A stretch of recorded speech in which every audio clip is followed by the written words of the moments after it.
தார் அப்படிங்கிற படத்தை பத்தி தான் பார்க்க போறோம். படத்தோட ஓப்பனிங் சீன்ல 3 பேரை காமிக்கிறாங்க. இதுல இந்த விண்வெளி ஆராய்ச்சி எல்லாம் பத்தி பண்ணிட்டு இருக்கிறவங்க பேர் தான் ஜேன் ஃப்ராஸ்டர். ஜேனோட அசிஸ்டன்ட்டும் கூடவே எரிக் செல்விக் அப்படிங்கிறவரும் இருக்காரு. இவர் ஒரு சயின்டிஸ்ட். ஜேனோட ஆராய்ச்சிக்கு உதவி செய்யணும் அப்படிங்கிறது தான் இவங்க எல்லாரும் இங்க இருக்காங்க. அந்த இடத்துல இதுக்கு முன்னாடி நடந்த 17 நிகழ்வுகள் மாதிரி அங்க ஏதோ ஒரு நிகழ்வு நடக்க போகுதுன்னு தெரிஞ்சுதான் இவங்க 3 பேரும் அங்க வந்திருப்பாங்க. ஆனா இவங்க நினைச்சதை விட இந்த இடத்துல வேற மாதிரி நிகழ்வுகள் நடக்குது. ஜேன் ஃப்ராஸ்டர் முக்கியமா பைஃப்ராஸ்டர் பாலத்தை பத்தின ஆராய்ச்சியில தான் ஈடுபட்டு இருக்காங்க. சரி, அந்த நிகழ்வு என்னதான் நடக்குது அப்படின்னு சொல்லி ஜேன் தன்னோட கார் எடுத்துட்டு இவங்க 3 பேர் அந்த இடத்துக்கு போறப்பதான் அந்த சுழல்ல இருந்து ஒருத்தன் வந்து இறங்கினத நம்ம ஜேன் கண்டுபிடிச்சிருப்பாங்க. சரி, இவன் எப்படி இங்க வந்தான் அப்படிங்கிற விஷயம் தெரியாம இவங்க ரொம்பவே குழம்பி போயிருக்க சீனை கட் பண்ணா ஒரு சின்ன பிளாஷ்பேக் தான் காமிக்கிறாங்க. இது டான்ஸ்பர்க் நகரம், நார்வே. இந்த இடத்துல மக்கள் ஒரு சக்தி இருக்குன்னு நம்புறாங்க. அதே சக்தியை சில பேர் கடவுள்னு நம்புறாங்க. இன்னொருத்தவங்க அந்த சக்தியை பார்த்து பயப்படுறாங்க. இப்படி இருக்கிற மக்களை தான் இருள் சாம்ராஜ்யத்திலிருந்து வந்த ஃப்ரோஸ் ஜெயின்ஸ் அப்படிங்கிற பன்னி அரக்கர்கள் மக்களை அட்டாக் பண்றாங்க. இப்படி மக்களை அட்டாக் பண்றதுனால மக்களை காப்பாத்துறதுக்கு ஆஸ்கார்ட்ல இருந்து ஓடின் அப்படிங்கிறவரு வராரு. இவரு பனி அரக்கர்களோட போரிட்டு பனி அரக்கர்களோட தலைவனை கொல்ல அங்க இருக்கிறவங்க எல்லாருமே அவங்களோட கிரகத்துக்கே போறாங்க. இப்படி பனி அரக்கர்களை வீழ்த்தினால அவங்களுக்கு சக்தி கொடுக்கிற விண்டர் கேஸ்கெட்டையே ஓடின் தன்னோட இடத்துக்கு கொண்டு வந்துருவாரு. இப்படி இந்த விஷயங்கள் நடந்தா தன்னோட மகன்கள் கிட்ட ஓடின் தான் கதைய சொல்லிட்டு இருக்காரு. இவருக்கு 2 பசங்க இருக்காங்க. ஒருத்தர் பேரு தார், இன்னொருத்தர் பேரு லோக்கி. இவங்க 2 பேரையும் சிறந்த அரசனா தான் வளர்க்கணும்னு சொல்லி 2 பேருக்கும் அரசர்களோட போர்த்திறன் சொல்லி தான் வளர்த்திருப்பாரு. ஆனாலும் இவங்க 2 பேர்ல ஒருத்தர் தான் அரசன் ஆகிறதுக்கு தகுதி உள்ளவங்களா இருப்பாங்கன்னு சொல்லிட்டு அப்படியே அந்த சுத்தியிலையும் காமிக்கிறாங்க. இப்ப ரொம்ப வருஷங்கள் கழிச்சு பிரசன்ட் டே காமிக்கிறாங்க. அன்னைக்கு தான் தார் அந்த நாட்டோட ராஜாவா பதவி ஏற்கிற நாள். இவர் தான் இந்த படத்தோட ஹீரோ.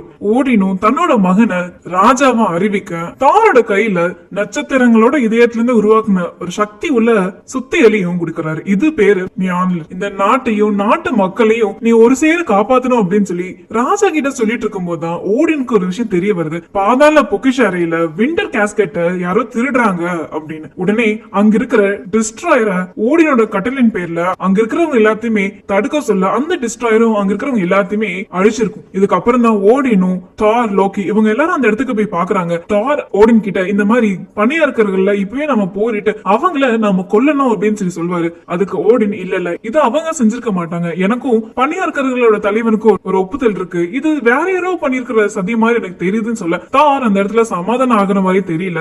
நான் அரசனா இந்த முடிவை சொல்றேன் அப்படிங்கிறப்போ ஓடின் இல்ல நீ இன்னும் அரசன் ஆகல, மக்களுக்கு எந்த கஷ்டமும் வராதவன் தான் அரசன் ஆவான்னு சொல்லிட்டு அந்த இடத்துல இருந்து கிளம்ப லாக்கியும் தாருக்கு வந்து பேசிக்கிறாங்க. லாக்கிக்கு சின்ன வயசுல இருந்தே தார் மேல பொறாமை இருக்கு. சோ தாரை இந்த விஷயத்தை தூண்டி விட தாரும் தாரோட ஃப்ரெண்ட்ஸும் பணியாளர்கள் கூட சண்டை போடதான் போறாங்க. இந்த இடத்துல ஹேடல்ஸ் இருக்காரு. இவருக்கு தெரியாம இந்த பைஃப்ரஸ் பாலத்துல யாரும் வரவும் முடியாது, வெளியே போகவும் முடியாது. சோ அவர்கிட்ட பெர்மிஷன் கேட்டு அங்கிருந்து கிளம்ப ஹேட்வெல்க்கும் ஒரு விதமான சந்தேகம் இருக்கு, இதெல்லாம் லோக்கியோட வேலையா இருக்குமோ அப்படின்னு. இருந்தாலும் அரசரோட பையனை எதுவும் சொல்ல முடியாதுன்னு சொல்லி அங்க இருக்கிற பைஃப்ரஸ் பாலத்தை திறக்க இவங்க எல்லாருமே பணியாளர்களோட இடத்துக்கு போறாங்க. ஹேட்வெல்ஸ் அவங்க கிட்ட இந்த ஆஸ்கார்டுக்கு ஏதாவது பிரச்சனைனா என்னால வழியை திறக்கவே முடியாது, நீங்க அந்த சமயம் வரீங்கனாலும் அப்படின்னு சொல்லி ஹேடல் சொல்ல தார் அந்த மாதிரி விஷயம் நடக்காதுன்னு சொல்லி அங்க இருந்து பணியாளர்கள் கூட சண்டை போடுறது கிளம்புறாரு. இவங்க எல்லாருமே பணியாளர்கள் இருக்கிற இடத்துக்கு வந்துட்டாங்க. இந்த இடத்தோட பேரு ஒட்டன்ஹெய்ம். இங்க பணியாளர்களோட அரசர் பேரு லோஃபே. இவரை பார்த்தனே தார் உங்களோட வீரர்கள் எப்படி ஆஸ்கார்டுக்குள்ள வந்து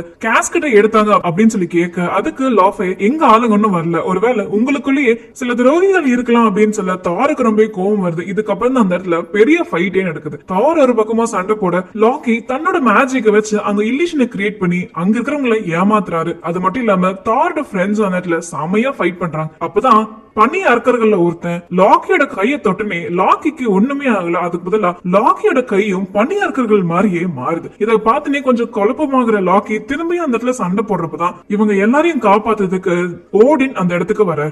ஓடின் வந்தனே பனி அரக்கர்களோட அரசன் கிட்ட என் பையன் செஞ்சது பெரிய தப்பு தான், இருந்தாலும் மன்னிச்சிரு, அவனுக்கு எதை பத்தியுமே தெரியல அப்படின்னு சொல்ல, இல்ல உன்னோட பையன் ஆசைப்பட்டது போர்தான், அதை நம்ம செய்யலாம் அப்படின்னு சொல்லி ஓடின குத்த வரப்பதான் ஓடி அந்த இடத்துல இருந்து தாரும் லோக்கியும் எல்லாரையும் கூப்பிட்டு கூப்பிட்டு ஆஸ்கார்டுக்கு போயிடுறாங்க. அந்த இடத்துல உனக்கு யார் இந்த உரிமையை கொடுத்தது? உன்னால உன் நண்பனை கூட காப்பாற்ற முடியல, நீ எப்படி மக்களை காப்பாத்துவ? நீ இப்ப செஞ்ச காரியத்தால 9 கோள் இருக்கிற மக்களும் பாதிக்கப்பட போறாங்க அப்படின்னு சொல்லி அந்த இடத்துல தார ரொம்பவே பேச, தாருக்கு பணியாளர்கள் மேல இருந்த கோவத்துல அப்பாவே பார்த்து நீ ஒரு வயசான முட்டாள், அதனாலதான் உனக்கு ஆட்சி செய்யவே தெரியல அப்படிங்கிற வார்த்தையை சொல்றாரு. இதனால ஓடின் ரொம்ப கோவம் வந்து, ஆமா ஒரு சின்ன பையனை அரசனாகிறதுக்கு தகுதியானவன் சொல்லி தேர்ந்தெடுத்தனே, நான் முட்டாள் தான் அப்படின்னு சொல்லி தார பூமிக்கு நாடு கடத்த அவர் கையில இருக்கிற சுத்தியில திருப்பி வாங்கி, உனக்கு தகுதியானவங்க யாரோ அவங்க கிட்டே நீ போய் சேரணும் அப்படின்னு சொல்லி அந்த சுத்தியல் கிட்டயும் சொல்லி அதையும் தூக்கி வீச தார் இப்ப பூமிக்கு வந்துட்டாரு. இந்த சீனை தான் நீங்க ஃபர்ஸ்ட் சீன்ல பாத்திருப்பீங்க. ஒரு சுழலால ஒருத்தர் கீழே வந்திருப்பாரு இல்லையா, அது வேற யாரும் கிடையாது, தார் தான். இப்படி தார் அந்த இடத்துல பைஃப்ராஸ்ட் ஓபன் பண்ணுங்க அப்பா அப்படி இப்படி நிறைய பேச,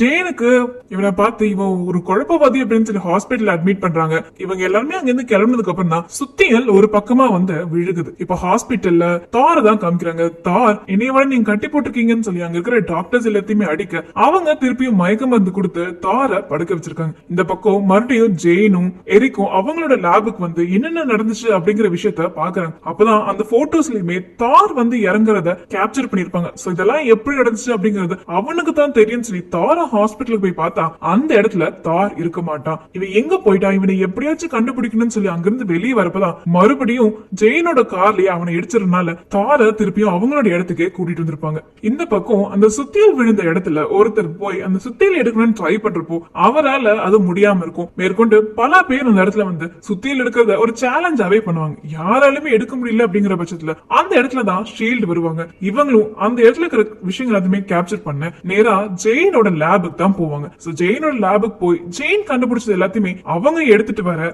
அப்பதான் தாருக்கு ஒரு விஷயம் தெரிய வந்திருக்கும், இந்த மாதிரி சுத்தியல் ஒரு இடத்துல விழுந்திருக்கு அப்படின்னு. சுத்தியல் எடுக்கிறதுக்கு தான் போகணும் அப்படின்னு சொல்லி ஜெயின் கிட்ட கேட்க ஜெயின் அதுக்கு ஹெல்ப் பண்ண மாட்டாங்க. இருந்தாலும் பரவாயில்ல நானே அந்த இடத்துக்கு போறேன்னு சொல்லி தார் தனியா போக ஜெயினுக்கு அதுல விருப்பமே இல்ல, இருந்தாலும் அனுப்பிச்சுட்டு இருப்பாங்க. இப்ப இந்த பக்கம் ஆஸ்கேட தான் காமிக்கிறாங்க. அங்க இருக்கிற தாரோட ஃப்ரெண்ட்ஸ் எல்லாம் தாரை நம்ம போக விட்டுற கூடாது, அட்லீஸ்ட் லாக்கிய வச்சாச்சும் நம்ம ஓடின் கிட்ட பேசணும் அப்படின்னு சொல்ல லாக்கி தான் அந்த இடத்துல வந்து சொல்றாரு, இந்த மாதிரி நான் தான் ஓடின் கிட்ட பணியாளர்கள் கூட சண்டை போடுறோம் அப்படிங்கிற விஷயத்த சொல்ல சொன்னேன். அப்படி நான் சொன்னனால்தான் இப்ப நம்ம எல்லாரும் இந்த இடத்துல உயிரோடு இருக்கும். ஆனா எனக்கு தெரியாது அப்பா இப்படி ஒரு தண்டனைய தாருக்கு கொடுப்பாரு அப்படின்னு சொல்லிட்டு அந்த இடத்துல இருந்து கிளம்ப அங்க இருக்கிறவங்க எல்லாருமே இவன் தான் ஒருவேளை அந்த விண்டர் கேஸ்கெட்டை எடுக்கிறதுக்கு பணியாளர்கள்ல உள்ள விட்டுருப்பானோ அப்படிங்கிற சந்தேகம் இந்த டீம்மேட்ஸ்க்கும் வருது. நேரா லோக்கி எங்க போறானா பாதாள பொக்கிஷ அறைக்கு தான் போறான். அங்க போய் அந்த விண்டர் கேஸ்கெட் மேல கையை வைக்கும் போது அவனோட கையை பணியாளர்கள் மாதிரியே மாறுது. பின்னாடியே இதை பார்த்த ஆடின் லாக்கி கூப்பிட, லாக்கி திரும்பி பார்த்தா மொத்தமாவே பணியாளர்கள் மாதிரி மாறி இருக்கான். அப்பதான் ஆடின் கிட்ட தனக்கு என்ன ஆச்சு அப்படின்னு கேட்க ஆடின் ஒரு உண்மையா சொல்றாரு. அதாவது லாக்கி ஆடினோட பையன் கிடையாது, இவன் பணியாளர்கள்ல இருந்த அரசனோட பையன். ரொம்ப வருஷங்களுக்கு முன்னாடி ஓடின் போரிட்டதுல எல்லாருமே இறந்திருப்பாங்க, ஒரு குழந்தைய மட்டும் அங்க அனாதையா விட்டுட்டு இந்த குழந்தைய ஓடின் கையில் எடுத்தனே அந்த அரக்கர்கள் உருவம் மாறி மனுஷங்க மாதிரி உருவம் அங்க தெரிய ஆரம்பிச்சு. இதனால ஓடின் இந்த குழந்தை பிற்காலத்துல ஆஸ்கார்டுக்கும் ஒட்டன்ஹேம்க்கும் ஒரு சமாதான பாலமா இருப்பான் அப்படின்னு சொல்ல, உன்னை வளர்த்த அப்படின்னு சொல்ல, அப்பதான் லோக்கிக்கு ஒரு கோவம் வருது, இந்த பொருட்கள் மாதிரி என்னையும் நீங்க வளர்த்தீங்களா அப்படின்னு. இத கேட்டு ரொம்பவே கஷ்டப்பட்ட ஓடின் அந்த இடத்துல கீழே விழுகிறாரு. காவலாளிகளும் ஓடின அவருடைய இடத்துக்கு கூட்டிட்டு போக இந்த பக்கம் தாரோட ஃப்ரெண்ட்ஸ் எல்லாருமே தார் இப்படி பண்ணிருக்க மாட்டான் அப்படிங்கிற விஷயத்த ஓடின் கிட்ட சொல்லணும்னு சொல்லி ஓடின பார்க்க வராங்க. பார்த்தா அந்த இடத்துல இருக்கிறது லாக்கி தான். ஏன்னா ஓடின் இப்ப எந்திரிக்க முடியாதுனால ராஜாவோட பதவிக்கு லாக்கி வந்திருப்பாரு. லாக்கிய பத்தி அவர்கிட்ட சொல்ல முடியாதுன்னு சொல்லி அங்க இருக்கிறவங்க எல்லாருமே திரும்பி போக பூமியை தான் காமிக்கிறாங்க. பூமியில இருக்கிற தார் தன்னோட சுத்தியில விழுந்துக்கிற இடத்துக்கு போறாரு. ஆனா அங்க பார்த்தா செக்யூரிட்டிஸ் எல்லாம் ரொம்ப ஜாஸ்தி பண்ணி அந்த சுத்தியில எப்படி எடுக்க முடியும், எதனால இப்படி வந்துச்சு அப்படிங்கிற ஆராய்ச்சியில இந்த ஷீல்டோட ஏஜென்சிஸ் தான் இருக்காங்க. சோ என்ன பண்றதுன்னு தெரியாம தார் யாருக்கும் தெரியாம சைலண்டா அந்த இடத்துல இறங்கி அங்க இருக்கிறவங்க எல்லாத்தையுமே அடிச்சு போட ஃபைனலா சுத்தியலையும் எடுக்க வந்துட்டார். ஆனா ஓடின் தாரோட சக்தி எல்லாத்தையுமே பறிச்சுக்கிட்டனால தாரால அந்த சுத்தியல எடுக்க முடியல. இதனால ரொம்பவே கவலையான தார சீஃப் ஏஜென்ட் கோல்சன் அரெஸ்ட் பண்ணி தார விசாரிக்கிறார். ஆனாலும் தாருக்கு இத பத்தின எந்த விஷயத்தையுமே அங்க சொல்றதுக்கு யோசனையே இல்ல. அந்த நேரம் தான் இந்த ஏஜென்ட் போனோடனே அந்த இடத்துக்கு லாக்கி வரான். லாக்கி வந்து இந்த மாதிரி அப்பா இறந்துட்டாரு அப்படிங்கிற விஷயத்த தார் கிட்ட சொல்றான். இதுக்கப்புறமாச்சும் தார் வரட்டுமா அப்படின்னு கேட்க லாக்கி இல்ல, அப்பாவோட கடைசி விருப்பமே நீ இந்த இடத்துக்கு வரக்கூடாது அப்படிங்கறதா, என்னால அப்பாவோட விருப்பத்தை மீற முடியாது அப்படின்னு சொல்லிட்டு அந்த இடத்துல கிளம்ப தார் ரொம்பவே அந்த இடத்துல கவலைப்படுறாரு. இப்படி தார் இந்த இடத்துல அரெஸ்ட் ஆகி இருக்கிறதுக்கு முழு காரணமே ஜேன் ஃப்ராஸ்டர் தான் அப்படின்னு சொல்லி ஜேன் ஃப்ராஸ்டர் சயின்டிஸ்ட் கிட்ட சொல்லி ரொம்பவே வருத்தப்பட்டு இருக்கா. இருந்தாலும் சயின்டிஸ்ட் ஜேனை சமாதானப்படுத்திட்டு நேரா இந்த சுத்தியில இருக்கிற இடத்துக்கு தான் வராங்க. அங்க வந்து ஷீல்ட் ஏஜென்ட் கோல்ஜனை பார்த்து இந்த மாதிரி அவரு ஒரு சயின்டிஸ்ட், அவர் ரிசர்ச்சுக்காக தான் இத்தனையும் பண்ணிருக்காரு, தயவு செஞ்சு அவரை விடுதலை பண்ணுங்க அப்படின்னு சொல்லி நடந்ததெல்லாம் எடுத்து சொல்ல கால்ஜனும் தார விடுவிக்கிற மாதிரி விடுவிச்சு பின்னாடி ஃபாலோ பண்றாங்க. இவங்க ரெண்டு பேரும் இப்போ ஜெயினோட இடத்துக்கு தான் வருவாங்க. அங்க வந்து ஜெயினும் தாரும் நிறைய விஷயத்த ஷேர் பண்ணிக்கிறாங்க. இங்க இப்படி தார் இவ்வளவு கஷ்டப்பட்டு இருக்கிறத ஹெய்டலும் பாக்குறாரு. பார்த்து தன்னால ஒன்னும் பண்ண முடியலையே அப்படிங்கிற வருத்தத்திலே அவரு பைஃப்ராஸ்ட் இடத்துல நிக்க இப்போ தாரோட ஃப்ரெண்ட்ஸ் எல்லாருமே பூமிக்கு வரத்துக்கு ஹெய்டல் கிட்ட வந்து கேக்குறாங்க. ஹெய்டல் தன்னோட அரசரோட கட்டளை மீற முடியாது அப்படின்னு சொல்லி அங்கிருந்து கிளம்ப அப்புறம் தான் தாரோட ஃப்ரெண்ட்ஸுக்கு தெரியுது ஹெய்டல் பைஃப்ராஸ்ட் ஓபன் பண்ணிட்டு தான் அந்த இடத்துல இருந்து போயிருக்காரு அப்படின்னு. சோ இவங்க எல்லாருமே பூமிக்கு வர இவங்க வந்த வேரியேஷன்ஸும் ஷீல்ட் டீமுக்கு தெரிய மறுபடியும் அது புதுசா ஒரு வேரியேஷன் வந்திருக்குன்னு சொல்லி அந்த இடத்துக்கு பார்க்க வராங்க. இப்படி தாரோட ஃப்ரெண்ட்ஸ் பூமிக்கு வந்திருக்கிறத லாக்கியும் பார்த்து நேரா டிஸ்ட்ராயரை கூப்பிடுறாரு. கூப்பிட்டு இந்த மாதிரி பூமியில இருக்கிற தார மொத்தமா அழிச்சிட்டு வா அப்படிங்கிற உத்தரவு போட இப்போ பூமியை தான் காமிக்கிறாங்க. தார் சாதாரண மனுஷனா அங்க இருக்கிறவங்க கூட பழகிட்டு இருக்கிறப்பதான் தாரோட ஃப்ரெண்ட்ஸ் தார் இருக்கிற இடத்த கண்டுபிடிச்சு அந்த இடத்துக்கு வராங்க. பின்னாடியே பைஃப்ராஸ்ட்ல டிஸ்ட்ராயர் அந்த இடத்துக்கு வரப்பதான் ஹெய்டல் அதுக்கு சம்மதிக்கல. அப்பதான் லோக்கி ஹெய்டல் கிட்ட இது என்னோட உத்தரவு, ராஜாவோட உத்தரவு நீங்க மீறக்கூடாது அப்படின்னு சொல்ல ஹெய்டல் நேரடியாவே லோக்கி கிட்ட கேக்குறாரு. இந்த மாதிரி பணியாளர்கள் வரதுக்கு நீதான காரணம் அப்படின்னு. அதுக்கு லோக்கியும் ஆமான்னு சொல்லிட்டு அங்க ஹெய்டல் கூட சண்டை போட தான் கையில மறைச்சு வச்சிருந்த விண்டர் கேஸ்கெட்டை பயன்படுத்தி ஹெய்டல் அந்த இடத்துல ஐஸா மாத்த அதே நேரத்துல பணியாளர்களோட அரசனையும் ஓடின கொள்றதுக்கு வர சொல்லியிருப்பான். சோ தாருக்கு தன்னோட ஃப்ரெண்ட்ஸை பார்த்ததுக்கு அப்புறம் தான் தன்னோட அப்பா இன்னும் சாகல அப்படின்னும் இதுக்கு எல்லாத்துக்கும் காரணம் லாக்கி அப்படிங்கிற விஷயமும் தெரிய வருது. அதே நேரத்துக்கு பூமிக்கு டிஸ்ட்ராயர் வந்து அங்க இருக்கிற மக்கள் எல்லாத்தையுமே அழிக்க எல்லாத்தையுமே காப்பாத்துறதுக்கு தார் தனியாலா செயல்படுறார். இப்படி இவர் தனியாலா செயல்படுறதுனால ரொம்ப பலவீனமாவும் ஆயிராரு. அதே நேரத்துல அந்த டிஸ்ட்ராயர் தார அடிச்சு தூக்கி வீச தார் அந்த இடத்துல மயங்கிறாரு. ஜெயினுக்கும் தார் இப்படி அடி வாங்கறதுனால ரொம்பவே கஷ்டமா இருக்கு. ஆனா இந்த சமயம் தான் சுத்தியல் தன்னை விடுவிச்சு நேரா தார் கிட்ட வருது. ஏன்னா ஆடியன்ஸ் சொன்னபடி தார் இப்ப இந்த சுத்தியல் எடுக்கிறதுக்கு தகுதியானவரா இருக்காரு. இப்ப ஆஸ்கேட் தான் காமிக்கிறாங்க. பணியாளர்களோட அரசன் உள்ள வந்து ஓடின கொல்றப்பதான் அந்த இடத்துல ஓடினோட மனைவி பணியாளர்களை தடுக்கிறாங்க. அதே நேரத்துல லாக்கி இந்த இடத்துல வந்து பணியாளர்களோட அரசனை தடுக்க அவங்க அம்மா கண்ணு முன்னாடியே பணியாளர்களை கொன்னாதான் தான் அரசனாக முடியும் அப்படிங்கிற பிளான்ல தான் லோக்கி இத்தனையும் பண்ணிருப்பாரு. இந்த பக்கம் பூமியில் இருக்கிற தார் தன்னோட சக்தி எல்லாத்தையுமே திரும்ப கிடைச்சுன்னு அங்க இருக்கிற டிஸ்ட்ராயர் கூட சண்டை போட டிஸ்ட்ராயரும் அந்த இடத்துல அழிஞ்சிருது. அங்க இருக்கிற போலீஸ்க்கும் இப்பதான் தெரிய வருது தார் எந்த அளவுக்கு நல்லவர் அப்படின்னு. சரி இதெல்லாம் முடிஞ்சது தான் பூமிக்கு போறேன்னு சொல்லி ஜெயின் கிட்ட சொல்லிட்டு ஹெய்டல கூப்பிடுறப்பதான் ஹெய்டல் கிட்ட இருந்து ஒரு ரெஸ்பான்ஸுமே காணும். ஆனா ஹெய்டலுக்கு தெரியுது தார் தன்னை கூப்பிடுறாரு அப்படின்னு. தன்னோட சக்தியை ரொம்ப கஷ்டப்பட்டு செயல்படுத்தி தன் மேல இருக்கிற ஐஸை உடைச்சிட்டு ஹெய்டல் மறுபடியும் பைஃப்ராஸ்ட் ஓபன் பண்ண தாரும் தாரோட ஃப்ரெண்ட்ஸும் ஆஸ்கேடுக்கு வந்துடுறாங்க. இப்ப அதே சமயம் லாக்கி பைஃப்ராஸ்ட் மூலியமா ஒட்டன்ஹேம் அழிக்கிறதுக்கு தயாரா இருக்கும் போதுதான் தார் அங்க வந்து என்னையும் என் ஃப்ரெண்ட்ஸையும் அழிக்கிறதுக்கு என்ன பிளான் பண்ணியும் அதே மாதிரி பண்ணலாம்ல அப்படின்னு சொல்ல இப்ப தாருக்கும் லோக்கிக்கும் சண்டை வருது.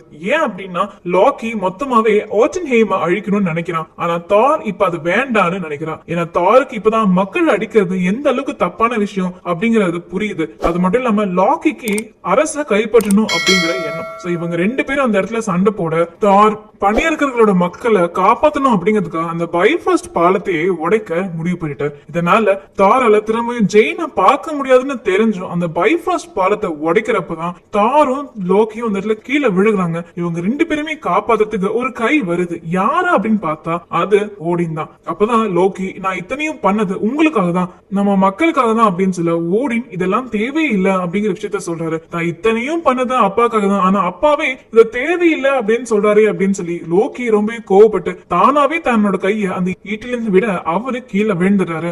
பூமியில இருக்கிற அந்த மேகங்களும் கலைஞ்சு போக ஜெயினுக்கு தெரிஞ்சிருச்சு தார் இதுக்கப்புறம் வரமாட்டாரு அப்படின்னு. சோ எரிக் ஜெயின் அங்கிருந்து கூட்டிட்டு போக இப்போ தாரோட இடத்து தான் காமிக்கிறாங்க. அங்க ஒரே செலிப்ரேஷனா இருக்கு, எல்லாருமே ரொம்ப ஹாப்பியா இருக்காங்க. ஆனாலும் தாருக்கு அந்த ஹாப்பினஸ் பகிர்ந்துக்க முடியல. தன்னோட அப்பா கிட்ட போய் நான் செஞ்சது பெரிய தப்பு தான், இதுக்கும் மேலேயும் நான் கத்துக்கிறதுக்கு இன்னும் நிறைய இருக்கு, ஒரு நாள் நீங்க பெருமைப்படுற மாதிரி என் பையனா நான் மாறுவேன் அப்படின்னு சொல்லிட்டு ஹெய்டல பாக்க வராரு. ஹெய்டல் கிட்ட இந்த மாதிரி ஜெயின் என்ன பண்ணிட்டு இருக்கா அப்படிங்கறத உன்னால பாக்க முடியுதா அப்படின்னு கேட்க ஹெய்டலும் என்னால அவளை பார்க்க முடியுது, அவ உங்களுக்காக தான் காத்துட்டு இருக்கா அப்படின்னு சொல்லி ஜெயினை காமிக்க இதோட படத்தை முடிச்சிருக்காங்க.